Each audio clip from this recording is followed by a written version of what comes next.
നമസ്കാരം. കെ മുരളീധരനെ തൃശൂരിൽ സ്ഥാനാർത്ഥിയാക്കുന്നതിൽ പ്രതികരിച്ച് എതിർ സ്ഥാനാർത്ഥികൾ.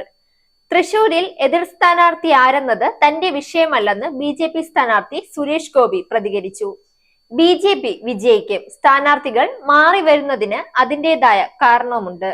അതേസമയം തൃശൂർ ലോക്സഭാ മണ്ഡലത്തിലെ കോൺഗ്രസ് സ്ഥാനാർത്ഥി മാറിയതിൽ ആശങ്കയില്ലെന്ന് തൃശൂർ LDF സ്ഥാനാർത്ഥിയും CPI നേതാവുമായ VS സുനിൽകുമാർ പ്രതികരിച്ചു. ഏത് സ്ഥാനാർത്ഥി വന്നാലും ഇടതുപക്ഷം ജയിക്കും, അതിനുള്ള അടിത്തറ LDF-നുണ്ടെന്നും സുനിൽകുമാർ പറഞ്ഞു. ഏത് എതിരാളി വന്നാലും എതിരാളിയെ റെസ്പെക്ട് ചെയ്യുന്ന പാർട്ടിയാണ് LDF. എതിരാളി ആരാണെന്നത് വിഷയമല്ല.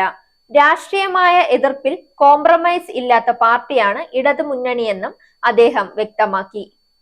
സ്ഥാനാർത്ഥിയെ തീരുമാനിക്കുന്നത് കോൺഗ്രസിന്റെ ആഭ്യന്തര കാര്യമാണ്. പത്മജയുടെ BJP പ്രശ്നവും കെ മുരളീധരന്റെ സ്ഥാനാർത്ഥിത്വവും തമ്മിൽ ബന്ധമുണ്ടോ എന്നറിയില്ലെന്നും LDF-ന്റെ വിജയം ഉറപ്പിക്കുക മാത്രമാണ് ലക്ഷ്യമെന്നും അദ്ദേഹം പറഞ്ഞു. കോൺഗ്രസിൽ നിന്ന് ആളുകൾ BJP-യിലേക്ക് പോകുന്നതിൽ അത്ഭുതമില്ല. NK ആന്റണിയുടെ മകൻ BJP-യിലേക്ക് പോയല്ലോ. നിലവിൽ കോൺഗ്രസ് വർക്കിംഗ് കമ്മിറ്റിയിലുള്ളയാളാണ് AK ആന്റണി. അങ്ങനെ ഒരാളുടെ മകനാണ് പാർട്ടി വിട്ട് BJP-യിൽ ചേർന്നത്. പുറത്തുവിട്ട BJP സ്ഥാനാർത്ഥി പട്ടികയിൽ എത്ര മുൻ കോൺഗ്രസ് നേതാക്കൾ ഉണ്ടെന്നും അദ്ദേഹം ചോദിച്ചു. പത്മജയുടെ BJP പ്രവേശത്തെ തുടർന്ന് തൃശൂരിലെ സമവാക്യങ്ങളാകെ മാറിമറിഞ്ഞ സാഹചര്യമാണ് ഉള്ളത്. ചാലക്കുടിയിൽ പത്മജയെ മത്സരിപ്പിക്കുന്നതിന്റെ പശ്ചാത്തലത്തിലാണ് തൃശൂരിൽ കെ മുരളീധരനെ മത്സരിപ്പിക്കാൻ കോൺഗ്രസ് തീരുമാനിക്കുന്നത്. ഇതോടെ TN പ്രതാപൻ മത്സരിക്കുന്നില്ലെന്നായി. കെ മുരളീധരന്റെ സീറ്റായിരുന്ന വടകരയിൽ മുരളിക്ക് പകരം മത്സരിക്കുക ഷാഫി പറമ്പിലായിരിക്കും. ഇക്കാര്യവും പാർട്ടി സ്ഥിരീകരിച്ചിട്ടുണ്ട്.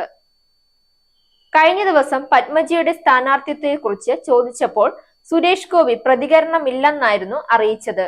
പത്മജയുടെ ചാലക്കുടിയിലെ സ്ഥാനാർത്ഥിത്വത്തിൽ BJP-ക്ക് അകത്തുനിന്ന് എതിർപ്പുകൾ ഉണ്ടായിരുന്നതായും സൂചനയുണ്ട്. ഈ സാഹചര്യത്തിലാണ് എതിർ സ്ഥാനാർത്ഥി ആരെന്നത് തനിക്ക് പ്രശ്നമല്ലെന്ന നിലപാട് സുരേഷ് ഗോപി വ്യക്തമാക്കുന്നത്. അതേസമയം മുരളീധരന്റെ സ്ഥാനാർത്ഥിത്വത്തിലും ചില ആശങ്കാകുഴപ്പങ്ങൾ ഉണ്ടെന്നാണ് സൂചന. നിലവിൽ തൃശൂരിൽ സുരേഷ് ഗോപി, VS സുനിൽകുമാർ, കെ മുരളീധരൻ ഇങ്ങനെയൊരു ത്രികോണ മത്സരമാണ് പ്രതീക്ഷിക്കപ്പെടുന്നത്. Zag news, Thiruvananthapuram. നേരിന്റെ വാർത്തകൾ നിങ്ങളുടെ വിരൽത്തുമ്പിലെത്താനായി സാഗ് ന്യൂസ് ചാനൽ സബ്സ്ക്രൈബ് ചെയ്തും ഷെയർ ചെയ്തും ഒരു ശരിയായ മാധ്യമ നിലപാടിന് നിൽക്കാൻ ഞങ്ങൾ നിങ്ങളെ ക്ഷണിക്കുന്നു.